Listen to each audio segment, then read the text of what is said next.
Angels around me was blind, but I see life is my destiny, playing a dangerous game that could lose me. How can I save me without angels around me? It was my fault for making wrong decisions. Oh, it was my fault for taking wrong directions. Now I must face the consequences of doing wrong instead of right. If I could turn back the hands of time, if I could change all this dreadful grind, then maybe I could live a better life. If it wasn't for angels there to guide. Angels around me was blind, but I see life is my destiny, playing a dangerous game that could lose me. How can I save me without angels around me? Angels around me was blind, but I see life is my Sugar Jones, 21 years old, high fashion model of 5 years.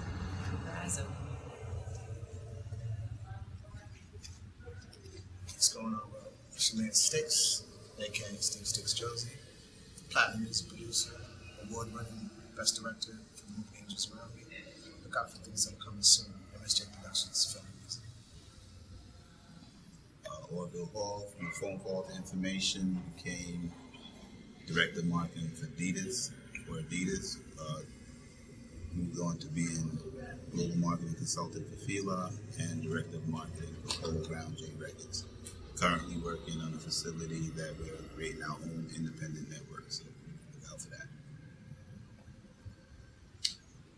Self-service, music producer, multi-platinum producer, executive, the owner of True Sound Lounge, most media facilities, 6,000 square feet. Keep an eye out for us. We got you. Tony Timpano, entertainment attorney, former music executive with Sony-owned Red Distribution, responsible for creating the Sony Red upstreaming mechanism that delivered platinum acts like Los Lonely Boys, Modest Yahoo, Switchfoot. Currently representing clients, individuals, corporations in music, film, modeling, sports. Look out for big things in 2013 from our crew. Hi, I'm artist management Michael Brinkley. Well, for all the guys out there that want to do it yourself, I fashion trying to get this music panel together so you can understand that it takes more than yourself to do it by yourself.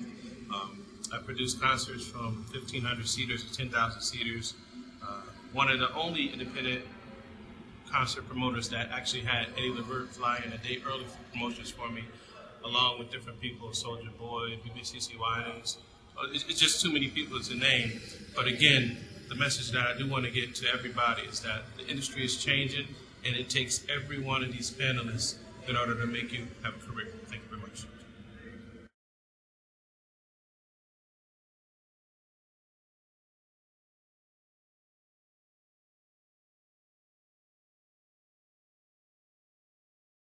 At West Hill, he teaches a hip-hop class, the name of which is Beats, Rhymes, and Life.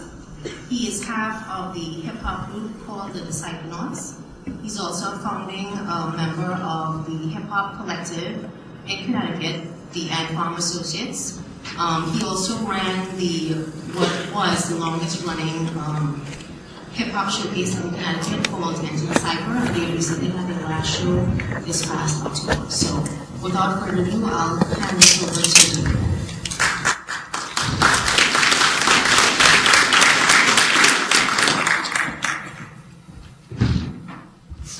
Okay, how's everyone doing? You doing good out there? Good to see everyone. Okay, just to go over format, we're going to do a quick introduction with all the people up on the panel. We'll do about a 35-minute discussion, and then we're going to leave about 20 minutes for everyone within the audience to ask a question. Good afternoon, everyone. My name is Stephen Sticks Josie. I'm a platinum music producer. I've been in the industry 20 years, started with a group called Monty. I'm also an award-winning filmmaker now. I'm director, one best director at the Philadelphia Film Festival. I have several feature films coming out right now. Doing a reality show right now called Dream Chasers, and we're filming it right now, as you see. And, you know, I'm here today just to kind of give you all of the knowledge that I've had over the years, the last 20 years. So, we'll get into that one. Hello, everyone. got a little stiff right now. Sit up a little bit. I'm Orville Hall. My story starts with a phone call in New York to information to the company Adidas. I lived in Hollis, Queens, and a good friend of mine, Jam Master Jay, and myself used to own and wear Adidas. So I called information for their number to tell them how popular the brand was in my neighborhood. And that phone call led me to a conversation with the president of Adidas, which I got hired and became enrolled in the company to director of urban marketing. Did that for 16 years. The experience from that helped me to move into another capacity where I became global marketing consultant for Fila, and at the same time got offered to be director of marketing for Polo Ground J Records, and did the whole Hurricane Chris Bay project, and a lot of things in music, a lot of things in fashion. So currently working on a project where we create our own network. So, you know, we dream big up here, and partner here, Eddie Henson, so I'll tell you what he does. My name is Self-Service, Edward Henson, aka Self-Service. I'm a multi-platinum producer. I have 20 platinum plaques. I've produced records for the last 20 years. I'm getting old. So I think you could do a couple of names, so I produced for DMX, Jay-Z, Music Soul Child, Jules Santana, Cameron, Jim Jones, you name it, LL, Najee, I said Najee. Ron Isley, music, I said, it's a bunch. It's 20 platinums. I don't work with everybody in this business. Even to today, we work with Waka Flocka and a couple other dudes, Justin Bieber and stuff like that. But we're here to help people out and give you some of the knowledge that we got from our experiences. I'm Tony Tabano. I'm probably the business side of this panel. I don't have the creative background. I was a frustrated musician who ended up in an executive role. But a little bit about my background. I had a music management firm for a number of years while I was in law school. And from there, broke out into private practice, went in-house with a couple of music labels, ended up becoming a VP at Sony, running business and legal affairs for Sony Red Distribution during a very interesting time in that company's history. Had 6 of the biggest selling years for Red. I created the Sony upstreaming mechanism, which delivered Los Lonely Boys and Switchfoot and a number of other acts that they put through that system. Broke out from there, ran my own label music marketing services firm, and currently serving as a consultant to Total Entertainment Asset Management out of New York. They provide marketing services, outside management services and the like, and also in private practice representing clients, individuals, businesses, film, music, modeling, sports, you name it. So my contribution here today is to kind of give a little bit of perspective on the business side of music. So I look forward to your questions later. Hi, I want to make sure that Tony doesn't leave out one thing, and that's the team, which Tony has of executives that work with him that makes him so strong. And that being said, Mike Brinkley of Michael Brinkley Artist Management, I'm you. I live in Stanford. I'm from Stanford, and somebody on a panel like this inspired me to work with just too many people to name. OJ, Soulja Boy, you name it. Just like everybody on here, we have experience, and we want to give that to you. There's some things you can't read in a book, you know what I mean? You actually have to live it, okay? So let's get going. So I guess the first question I have for you guys is, the event today is called All About Education. So what role did education play in getting you started in your role in the music business? And that kind of goes out to, I guess we can go left to right, or however you guys feel comfortable answering questions. Okay. For me, education was definitely the most important thing, and still is to this day. I graduated high school at 17, 12th grade at 16, went to the military. From there, I ended up going to Westover Job Corps. And at Westover Job Corps, I ended up getting trade in business. And then I played basketball. I ended up getting a scholarship to go to school. And after that, I became a store manager for a company called Walmart. But the whole time, I knew that I wanted to be an award-winning filmmaker one day. So the education was the process that it took to get there. Because in this, it's 2% talent. So whatever your talent is, that's only 2% of the ingredients. but it's 98% business, but 100% God. So for me, it's all about God. I do a lot of these panels with young people, and one of the things I want to make sure you understand is that you're never too young to have a plan. Marketing is my background, and I stumbled into it just by wanting to tell this brand what I thought about them, and that's what marketing is. It's finding out what the market, which is you, wants or desires from the brand and bringing it to life. And when I originally started with Adidas, I only had a high school education.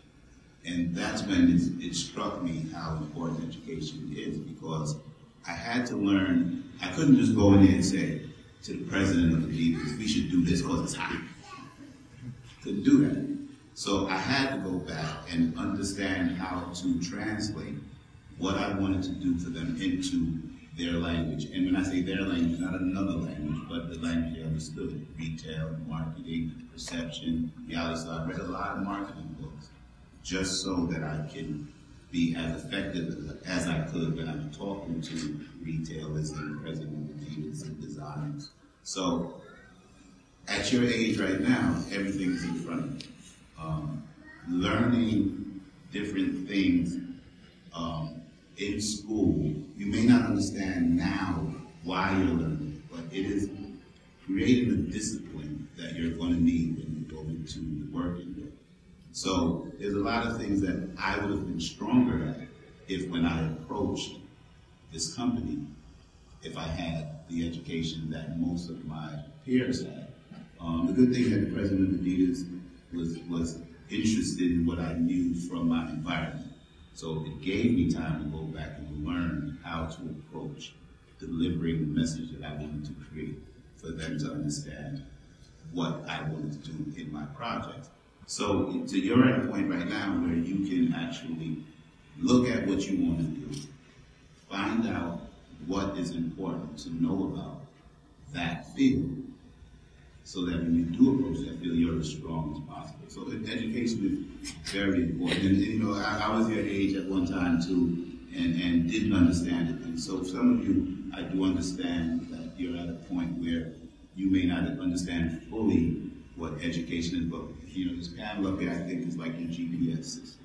If you got it so small, the computers right now, if I gave you the address, you pull out your phone and put the address in so you can get there easy. That's what we are to you. We've been down that road. When I tell you that education is very important, I'm telling you that because I've experienced it. Not because I'm just trying to tell you to go to school, because that's the thing to do. No, it's very important. So where it played a role in my growth in business, education is very important.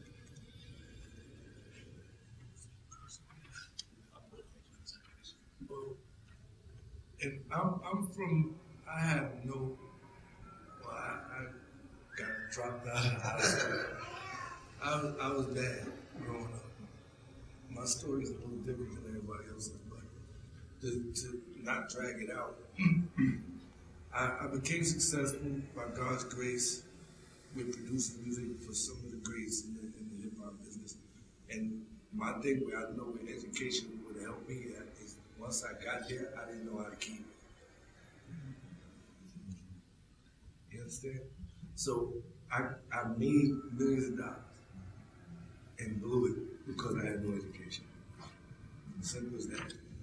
So the importance of education that I instill in everybody I talk to now is like, and when I'm thinking about it now, it like hurts to know that I didn't get the proper education. That's all. You gotta have education. Because you can make it and you can strive and do the best you can and you get to that point. And once you get there, what are you gonna do? Or what if that is not, what if you don't be successful in that thing that you're chasing? You need something to back up and fall back on. When I lost my money, I had nothing to fall back on. Nobody but God. Nothing. No one.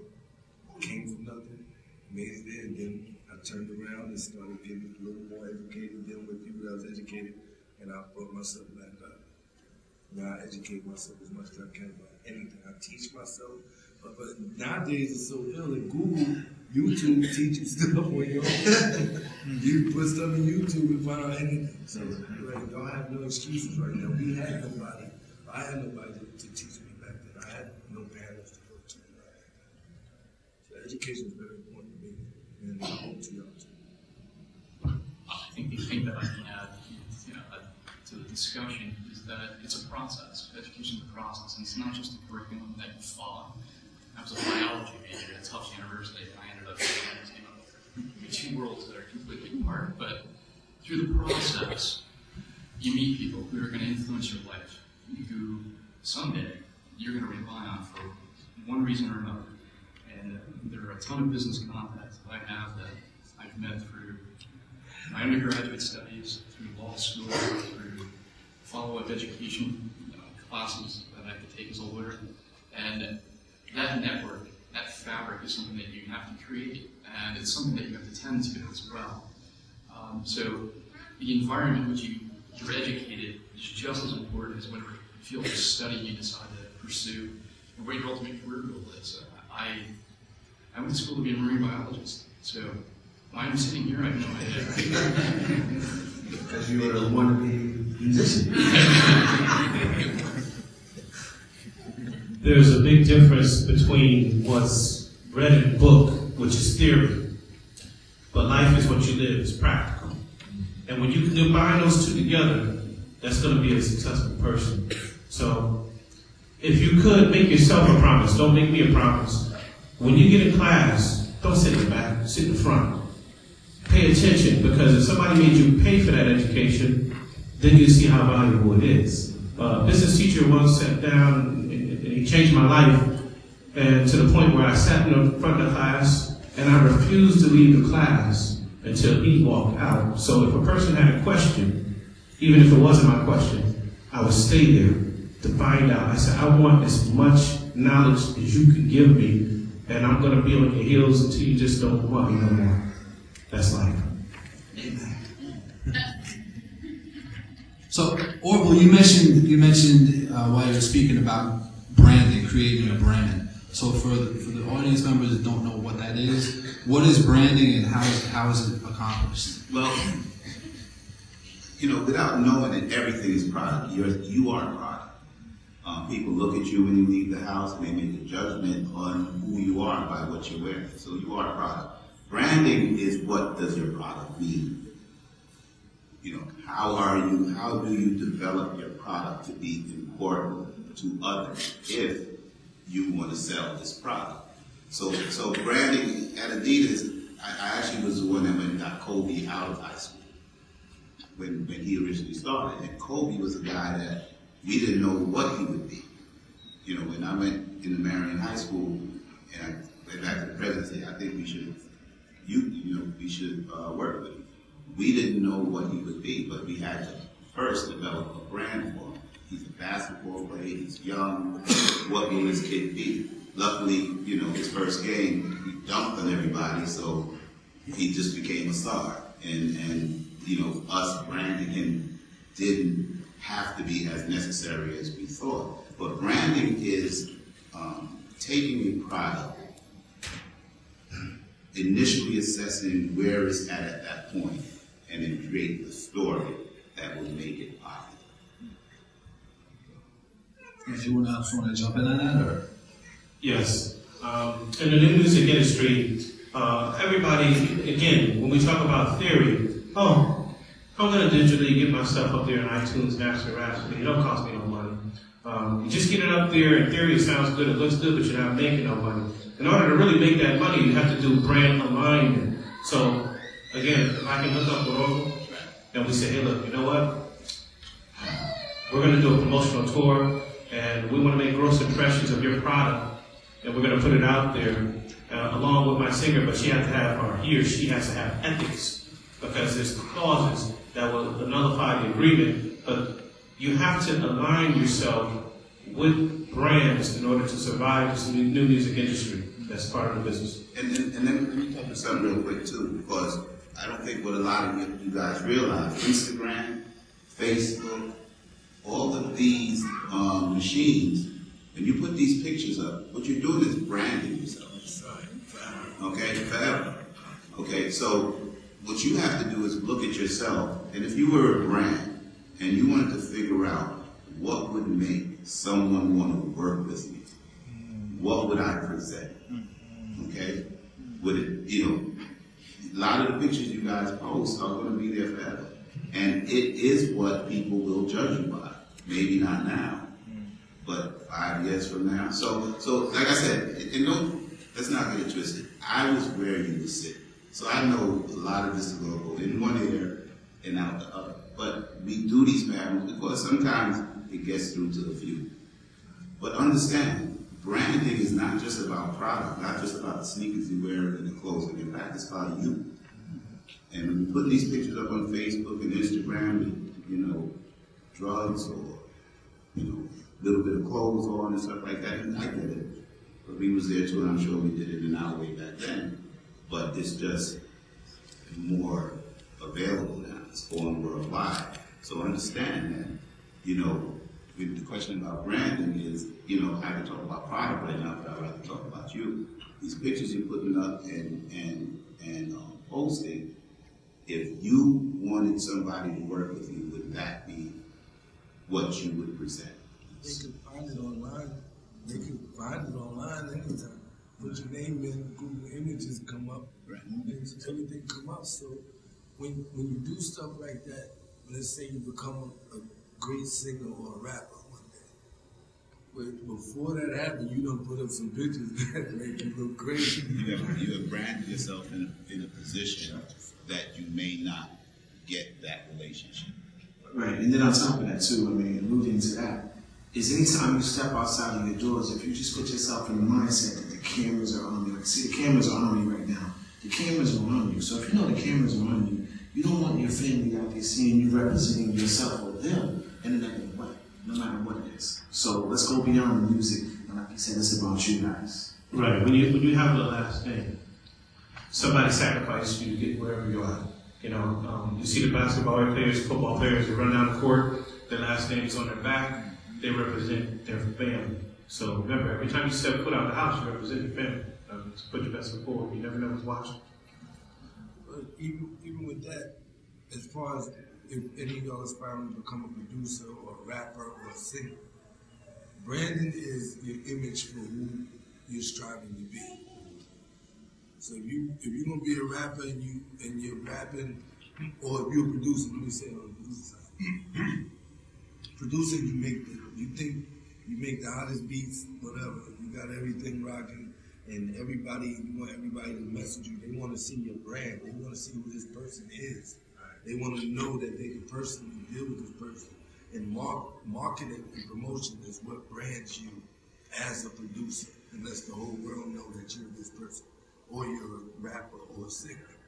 Everybody that you see now that's out as far as singing or rapping anything are all going through branding companies.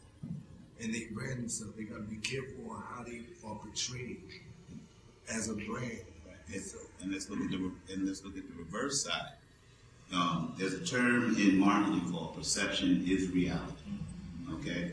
What people perceive, which is necessarily sometimes not the truth, is reality if they perceive it. And it takes millions and millions and millions of dollars to turn the perception around once people perceive that of you.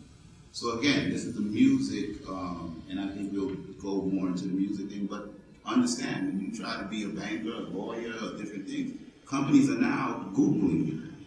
They're going to Instagram and put your name in and see what comes up.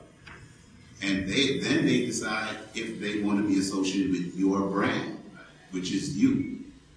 All right, so, I just wanted to touch on that. So we've been talking a lot about social networking and digital. So is the rise of digital media something that is good for an artist coming out? Does that allow for more opportunities, or do you think that that's created less opportunities, or how has that changed the industry? Well, from a business side, it's certainly changed the financial landscape of music. Is it a good thing? I think so, because essentially you're target marketing your own fan base. You're going after your core audience, and keeping them engaged is the essential element in driving music these days. With the integration of technology, we're all prone to wanting something right now. And we're seeing it not only in the way music is marketed, but also with the contracts we put together. Recording contracts used to have typically an 18-month album cycle between albums. Now record companies are demanding that interstitial recordings released during 2 albums dropping. They're marketing those singles, and it's being driven by social media, a bulk of it. They're leaking stuff through Facebook. You look at some of the music services out there and what's happening with MySpace and their relaunch. It's supposed to be a social media destination for music. Whether it's going to work remains to be seen. But you also see services like SoundCloud, which are really independent-based, which had an explosive growth period over the last month and a half. That is the trend. And you're also seeing people depend on music services where they get the music that they want when they want, whether it's Pandora or Spotify. It's even hitting terrestrial radio. As reported this week, a Cox communication station in Florida is allowing their listeners to program during a certain time block the music that they listen to. So it does become important. I think it's the way of the future. Certainly the financial aspects and how it trickles down to the artist is something that, as an industry, we have to wrangle with. I have a lot of hope. iTunes and the rest of the online stores, and they reach millions of people around the world. And that goes back to branding and how you look when you go to people. But as far as it being better, I come from the days when you had to go through a major to get any type of exposure to anything, any commercially released record, anything like that. But now, with iTunes and everything else, you can put everything out now yourself, and it gets you to a bunch of people, so you can't be pigeonholed by the majors. We used to hold people back from putting out certain kinds of music, or the music that just explains you as a person. Music is supposed to be your own perception of sound. So you want the world to know how you feel through your perception. It shouldn't be behind the major's perception. And the great thing about that, even though you alluded to that, what he's saying, is even after we put that record out, now we got to just grab our iPhones or anything, shoot a quick video. I'm just saying, you don't want to shoot a video like that, but throw it right up on YouTube. So now you got the sound and the visual to go together immediately. And if we bring that back again to education, or what Mike talked about as teams, you have this access now. But now what are you going to do? What are you going to do? You know what I'm saying? Like Sal said, the good thing is that, we won't tell our age, but we remember when hip-hop was just instrumentals. So we've seen hip-hop go from instrumentals to cassettes to 8 tracks to cassettes to CDs to wax to and through each of those changes, the industry, was nervous about what the outcome would be. And the music business will correct itself and find out how to make money on you.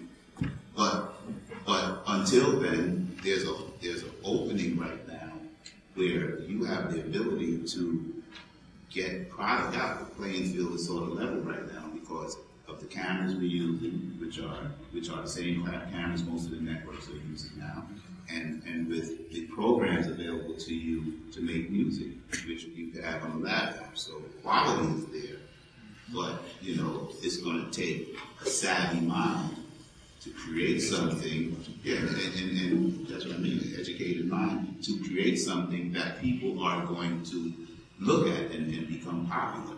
So you have the access there, and that's why you have to start connecting the dots. The access is there. Now you need to be educated in some field or some creative way to use that to be successful. People, you have to understand the business side of it. Target marketing is a key. Everybody and their mother is on the internet, and the internet is a wonderful thing. But if you can't reach your targeted audience, you're just drowning in the sea of everybody else is trying to do the same thing. So you have to have a plan. I promoted Soulja Boy, and they understood the targeted market.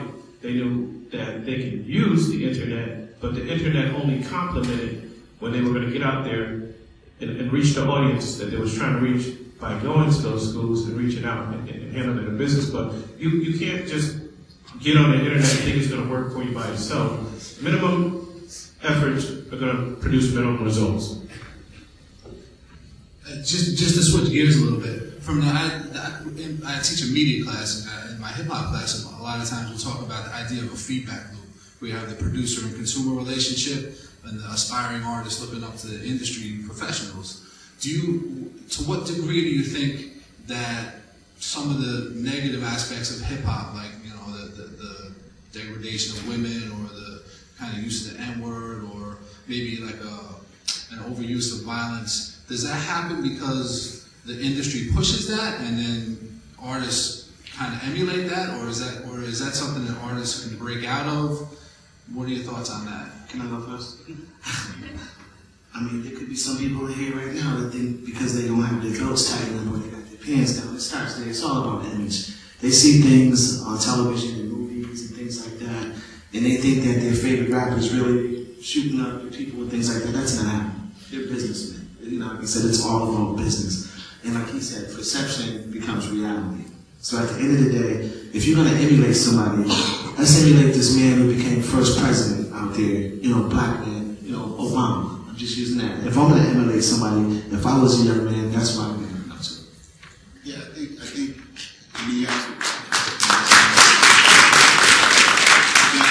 absolutely right. Hip hop came from the streets. So its origin had a very street beginning. Crews in different neighborhoods used to take their equipment out into parks in their neighborhoods, and this was in some of the roughest neighborhoods. In order to protect their equipment, it usually was the toughest guys in the neighborhood that would bring that equipment out because they wanted to go home with it. So the DJs would associate themselves with the toughest guys in the neighborhood so that they bring their music in the park. We could spin in the park and stay out there all day and have a good time. So it started with the music being associated with the toughest guys in the neighborhood. And that's what gave hip hop its beginning of this hood feel. As it started to grow, then it went in a lot of different directions. And when we were coming up, you had De La Soul, Tribe Called Quest that brought it a different way from the gangster feel.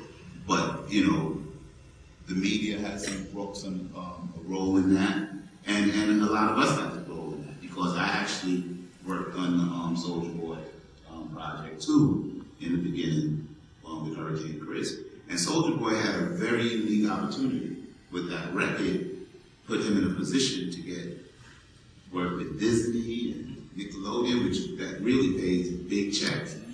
But what he do? He put tattoos on his neck, he put tattoos on his arm, and that's his preference. That's his preference. But that goes back to what you're saying. Sometimes we do it to ourselves. Okay, that rules him out for any of the Disney business, any of the Nickelodeon business, and it put him in a position right now where the gangsters don't believe he's a gangster, and the people that want to use him to reach kids don't use him because of how he branded himself. So yeah, the violence and stuff, I think, a lot of the artists have control over, but it stems from somewhere. But you as the individual, if you get into the business, have to understand what your plan is, what Mike talked about. If you have a plan that you want to connect or associate with corporate positioning, corporate brands that can actually pay you a lot of money, then you have to understand how you would want to present yourself. Is it the gangster video, or is it the video that somebody can watch and your mother can watch, your father can watch, which is a wide audience? So yes. Well, I'm gonna talk about it in another light, because there's, in the industry, the majors, they want us to be ignorant. They promote ignorance. Right. Period. And that's just, to me, that's how they make their money. Like, anything that's positive, if you rhyme about something positive or sing about something positive, they just say, okay, But if you get up there looking like Trinidad James and all that, they give him a $2 million deal. Gold all in my wallet, all that mess. Like, to me, that's a mess. Complete mess. But that's what they promote, and that's how they make their money. They're not going to promote stuff that they can't make money on. Period. But that don't mean now with the way we got the internet, that's the majors. You can make yourself, and a lot of it got to deal with culture. Hip hop is a culture, and a culture is the way of life. Some of these people don't know nothing but ignorance. So if you don't know nothing but gold in my watch and all the rest of that, and you don't know what else to rhyme about, just go back to education. Right? He's not educated to the point that he knows to rap about anything else. So maybe to him, that's where he has to stay. But that's still a mind state that we should not be in. And this is where education, learning every day. There's knowledge in everything we do every day. And we got to be able to take that and make our own brands. And some people ain't from the hood. Like some people from the suburbs. Some people are. So if I'm from the hood, I'm around about the hood. That's all I know. But if I'm from the suburbs and I got a nice message, like I said, music is my own conception of sound. I want people to know my life through my music.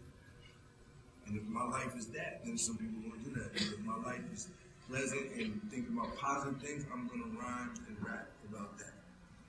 But the majors themselves do not promote anything cool. They want the ignorance. So is there space for an artist who is presenting themselves in a more positive light to be successful? That's where the internet. The internet's really where you can reach people that your demographic, meaning the type of people that you target for your music. Everybody don't like hardcore, but there are people that like hardcore rap. Everybody don't like conscious rap, but there are a bunch of people in the world that love conscious rap. Everybody, you got to be able to reach them fans. That's where the marketing is so important with music. You got to understand your target market. Who are you trying to reach? But the internet made it so you can reach the whole world now.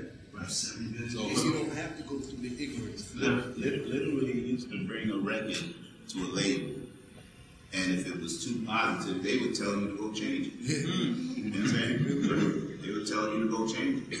I was signed to a group that made our first record in '86, and back then they would tell you would submit singles, and they would go, nah,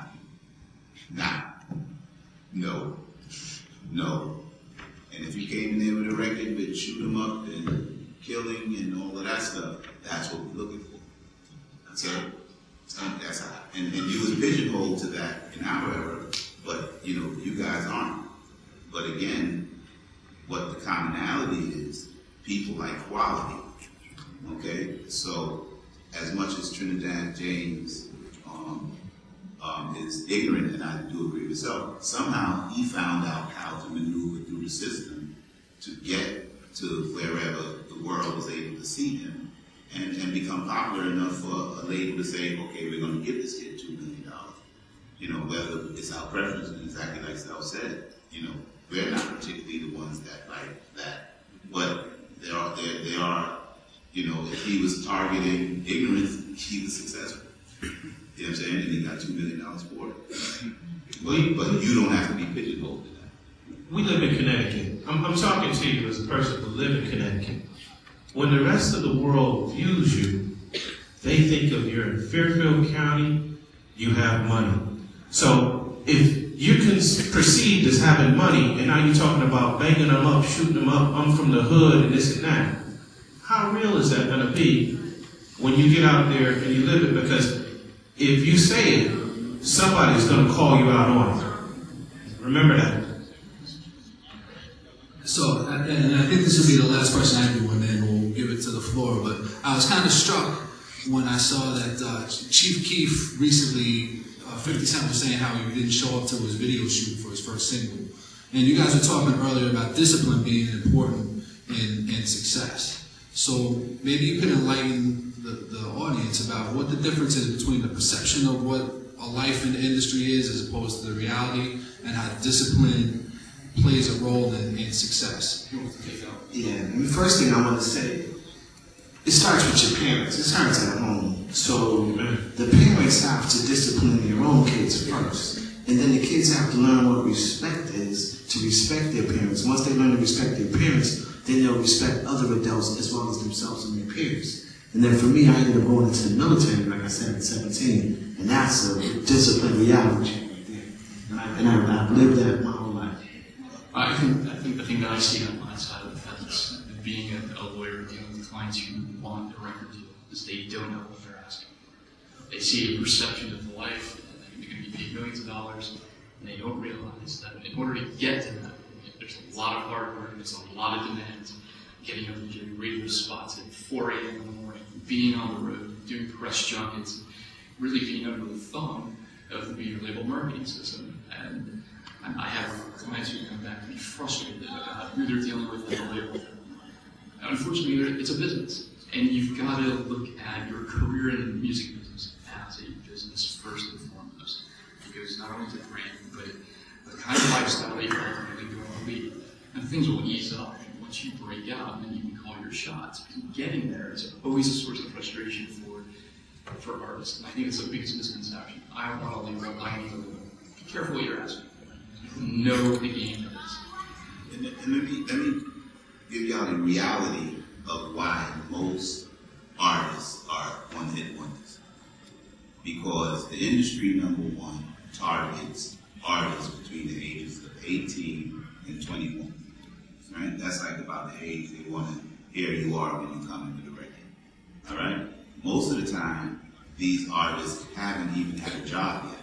But we're talented enough to make a record that a label now wants to sign them. Okay? So now this artist gets a deal at 18 to 21.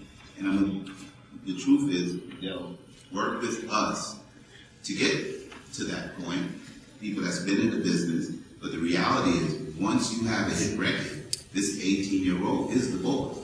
And let's make no doubt about it. As much as, you know, we can advise them and give them the right role, they're the boss.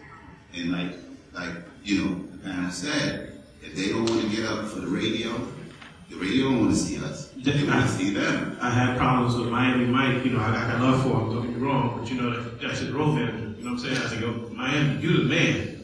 You know, at the end of the day, I'm financing this. And if I got a radio interview for you, it's not when you want to do it. At the end of the day, we have a contract that we have to go because it's all connected, right? So these artists, so what happens is, if you have poor work ethic and bad habits before you get this deal, once you get this hit record, your bad habits are going to be worse and your work ethic is going to be worse. And that's why you see most of these kids with one-hit wonders, because once they get in and blow, they become the boss and they kill it. They kill it. So yeah, I mean, you have to have some sort of discipline to become a boss. And a lot of these artists will become bosses at young ages. And they mess up their careers. And that's the real reason you see most of these kids come in and you never see them again. Okay, if I'm going to give you a budget, and that budget says for you to record, and you don't reach that budget, you start going over the budget. You keep going over the budget because you didn't come on time. You hired musicians with an S. We got to pay all of them, right or wrong? Absolutely. Now, if it keeps going over time, you're going to keep going over your budget, and at the end of the day, you're going to lose your deal. You're going to wind up owing everybody. So, you know, whether it's a production budget, touring budget, and we can just keep on going. At the end of the day, understand, music is not this thing where fans fall from the sky. It's a business. Everybody that's on this panel, they represent like my hand. Again, if I'm going to throw a football, I can't throw a football with my thumb. You understand me? Try to throw it directly. Again, if I take my thumb and I put it on my palm, no matter how many fingers I use to throw that football, I'm not reaching my targeted market. But if I take my hand, I can throw that football and hit exactly where I come. My hand represents my producer. It represents the marketing. It represents my attorney. It represents everything. I am not anybody without a team. And that's the way that you got to perceive your life, because do it yourself means that you got to get the right people with you. But if you practically try to do it by yourself, you'll wind up by yourself. That's a good point. There's the largest rock duo of all time who we were working with doing the record. They were going to record a Christmas album. And they came at us with a budget of $500,000 and wanted to bring this work here. We told them, no way, don't do it. Management was telling them, don't do it. They did it anyway. They actually went over budget. $600,000 they spent on this recording. They rolled out the record, it sold 20,000 units. So it doesn't just happen to the small artists. Sometimes even the educated artists make bad mistakes when they don't listen to people. So one of the people in the audience have an opportunity to ask some questions. So we'll open the floor up to you. You can just hit us with some questions. I'll take hands. It's not often you have this assemblage in front of you, so. You got yourself available for people, whether it's a hotline, I don't know, something available to be able to interact with you to make some of these better decisions. That's one. And two, is there anyone in Connecticut or something that you see in Connecticut that someone's doing that you feel is moving towards being recognized? Well, let me say first off, Mike Dobbs here. And he's in Connecticut, so that's, I would say that's the first line of that.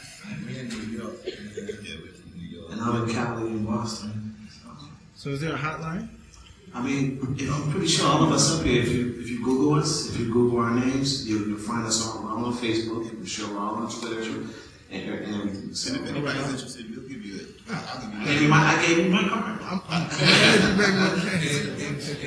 And right now, what I'm doing I still produce. I don't produce as much. Me, my partner here, and this young lady over there, we own a multimedia facility. We got green screen. We do the white screen. Anybody that want to do videos or learn to shoot videos, we have an HD recording studio, and we do editing. We have an editing suite, 6,000 square feet. So our way of giving back from all of the knowledge that we have gotten through all these years is by having this type of facility that caters to independent artists. Instead of it being you trying to go through a major or something, you can do it yourself. The whole thing is doing it yourself and being successful at it and being educated on it. And what we do is we help y'all with back office work from.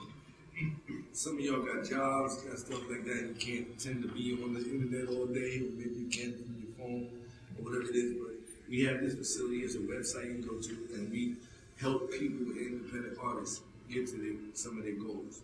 Whether it get you enough fans where an independent or a major might say, hey, come on, this person got like 5 million views on YouTube or something like that, or you might just open your own iTunes store and know how to be successful at that.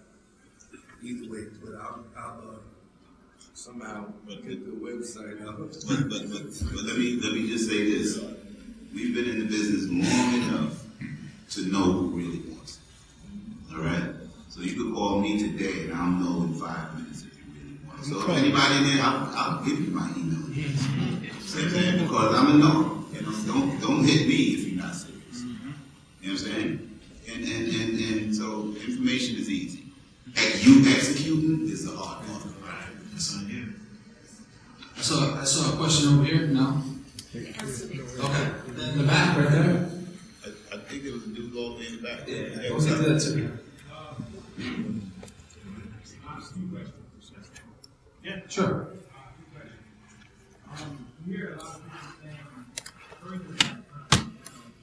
Kind of alluded to a little bit earlier. I mean, you might not have been here, but we were saying that there's a great platform out there with the internet now. You have YouTube, Instagram, and everything like that. And if you make a record, say you go in the studio, cut a record right now, you can go cut a video immediately. This is a service that we all provide, which is awesome. So you make a record, you cut the video, and get it out there yourself and start branding yourself. I think the first part of this question needs to be addressed, though. In calling labels, it's not like it used to be. As a music lawyer, lots of people come to me and want me to show material.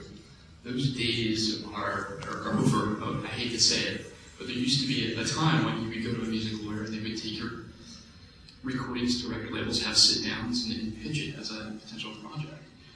There are so few deals, or there have been so few deals, and they're not as lucrative as they used to be, that for a lawyer or even for a manager to take time out to shop an artist primarily, it's almost not worth it. What you need to do is focus on building your brand and treating it as a business. And once you have the grassroots momentum and people start paying attention, at that point the labels will seek you out. I mean, they're going to look for the indicators. If you're lucky enough to get BDS reports from a radio station, if you're lucky enough to, I hate to say it, sound scan from physical goods, or you're getting other information, views on YouTube, they're out there actively looking all the time. Let me tell you something. Marketing-wise, and he's absolutely right. The days of a label sitting down with you and listening to your stuff is done. But what labels have created, and not even just labels, because there are other corporations getting into the music business right now. And what they do, they've created a budget called untraditional marketing funds. And what they do with this, they just sit and wait for somebody to get popular. You know, it could be Trinidad James, it could be the guy who was a guy with a deep voice, Ray Donis. He had a deep voice playing the piano. He got a deal. So they sit back now, they wait for you to figure out how to maneuver through the system, come out the other end more popular than the other million people on YouTube, and then they'll give you a deal. So that's how it's working. And it's also important to know that deal structures these days are not what they were 10 years ago. And you hear a term called the 360 deal. A 360 deal is basically a record company offsetting its lost sales, its lost physical goods sales, by participating in income streams that were otherwise taboo at one time. Music publishing, touring, merchandising, and music publishing.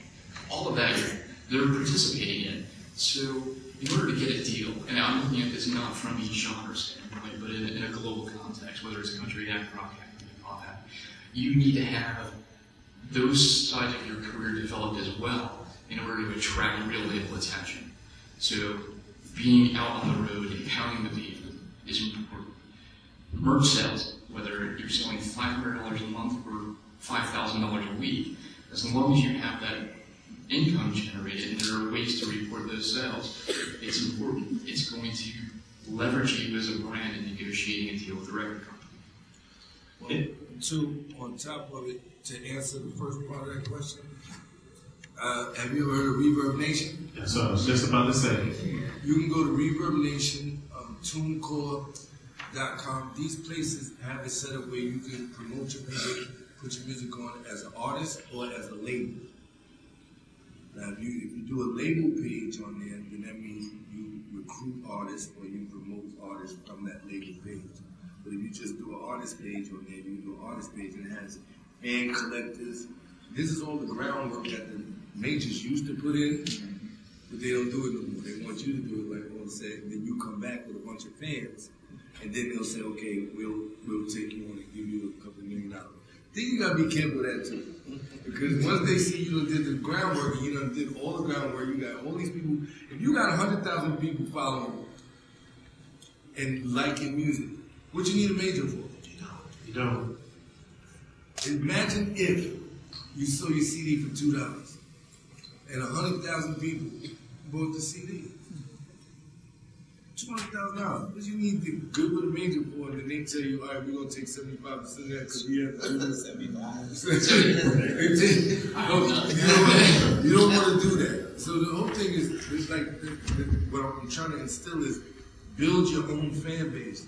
It's a lot of work. It's not easy, but you got these places online where you can go to and they'll have the format. From Fan Finder to trying to book shows, the shows come up and you email them, try to get yourself on the show. Most people that like you, once you get enough fans, then people start requesting you to go to different places to do shows. Okay. Then you start becoming popular. But just to answer that, the thing about the label, Reverb Nation is a great place to start. You right got Reverb Nation. You got Reverb Nation, Our Stage. There's so many sites. TuneCore, a SoundCloud. But what you want to do, I'm going to tell you this, and it's real. The same people that's going to help you spend the money need to help you make the money. Do you follow me where I'm coming from? I didn't hear you. I want to hear you. Okay, because remember, fans don't drop out the sky. Them same people that's your friends, if they're really your friend, put them to work. You know what I mean? Let's make it happen. And again, if I put you on a show, and you happy to be on the show, you're just as happy, and I'm looking, I see that you didn't even bring no fans, you didn't market it, you didn't do nothing. The next person in the next town or the next city is watching you to see what are you doing. Because if you're gonna, habits are hard to break. Good ones or bad ones. You feel me? Okay, that's the real. We have another question too. I was just wondering, in this internet age, you give this song or whatever, how do you protect yourself legally? They take that song, right? They can do whatever they want with it. How does that work? Defer to me.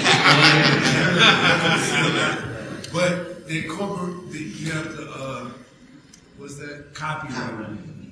That's an area of law. Right. And then I'm going to leave it alone. After that, I don't know if everybody knows this, but once you put something up on YouTube, it's public domain. Well, that's not correct. That's what I thought. No. I mean, in simple terms, copyright protection, as soon as you fix your idea to some sort of tangible form, you have a copyright on it, regardless if it's registered name as copyright office. So you have all those exclusive rights which are laid out in the Copyright Act that you own. How you police your intellectual property is a much bigger issue. It is widespread, it's almost instantaneous. And that's why we had such a debate with SOPA this past year, is because the freedom that people see when things are on the internet that may erroneously make their public domain or not, they belong to somebody. So your question is more posed to how you police it rather than whether or not you're giving up your legal rights.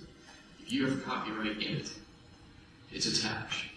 It's now enforcing the copyright that becomes the issue. And I had my own label. We had that problem with YouTube. And we were sending out knockdown notices, which are essentially notices to YouTube, which says, that's my intellectual property, I didn't authorize it. And they're required by law to take it down. Under the Digital Millennium Copyright Act, they're provided a safe harbor, so that it allows them to take action without incurring any copyright liability as a secondary infringement in that case.